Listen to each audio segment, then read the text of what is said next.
the files a hoax and said Democrats were bringing them up for political reasons. A Republican source familiar with the matter tells NBC News House Republican leaders are aiming to put the bipartisan Epstein resolution on the floor tomorrow. We should note there was just enough support to get a majority vote on this last week after a new House Democrat was sworn into Congress. President Trump was a friend of Epstein's for years, but says they had a falling out. He has also repeatedly denied knowing about or being involved in Epstein's sex trafficking operation. So let's bring in NBC News Capitol Hill correspondent Julie Sirkin for the latest. Julie, this does seem to be a pretty significant reversal by President Trump here. We do have new reporting on the private conversations that may have contributed to this reversal. Can you tell us about that and what we should expect to see tomorrow?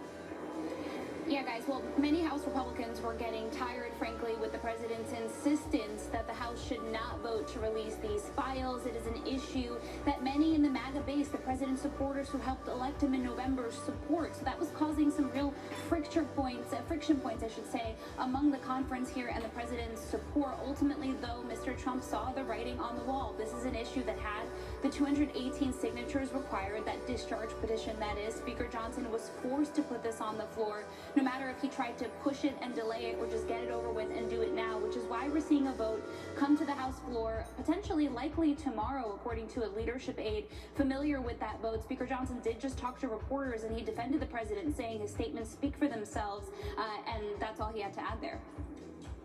And Julie, Republican Congresswoman Marjorie Taylor Greene is criticizing President Trump after recent threats were made against her family and her business, she says. What more are we learning about that and the relationship with the president, who was once a strong ally, but frankly has really been harshly criticizing her?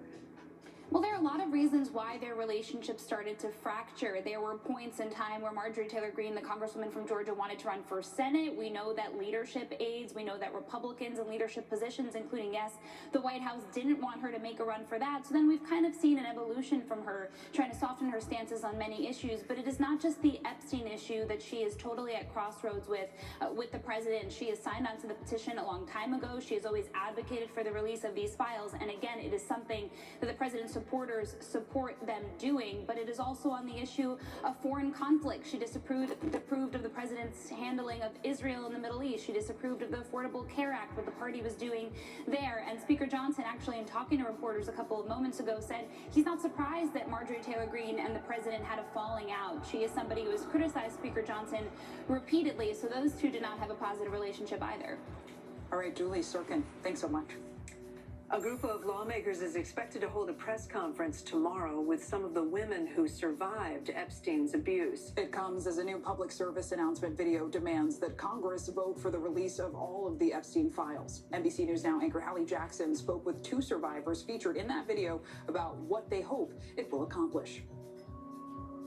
A new public plea from 11 Epstein survivors. I was 14 years old. I was 16 years old. This was me when I met Jeffrey Epstein. This PSA, a call to action, urging Americans to make their voices heard ahead of that vote to try to force the release of the Epstein files. There are about 1,000 of us. Two of those women, Annie Farmer and Danielle Bensky. What is your message to lawmakers here just hours before this House vote happens? I would say, please remember that these are crimes that were committed against real individuals. This is not a political issue. This is not partisan. We're asking for you to stand with us now to release all of the files. It's never been political for us. We've been saying that, and it seems to be, we scream it from the rooftops, and somehow it still gets politicized. But just it is like a deeply personal story. We are all coming together for this cause for a reason, because we want to change it for the future, for our daughters, and really for, if I could give myself, my former self, that 17-year-old self, a big hug and say it's all going to be okay and mean it, that would mean a lot.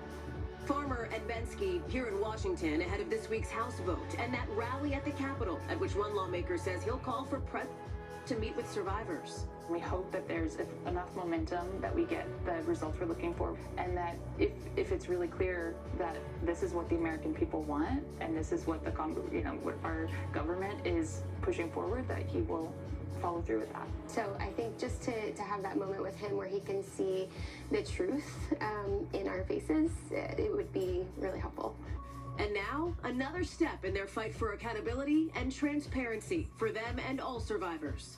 We have accomplished a lot that people said was impossible, and I think that feeling the support that we, knowing how popular it is with the American people, that a tremendous amount of pressure placed on the government means things happen, and that this really could move forward. It feels very unprecedented.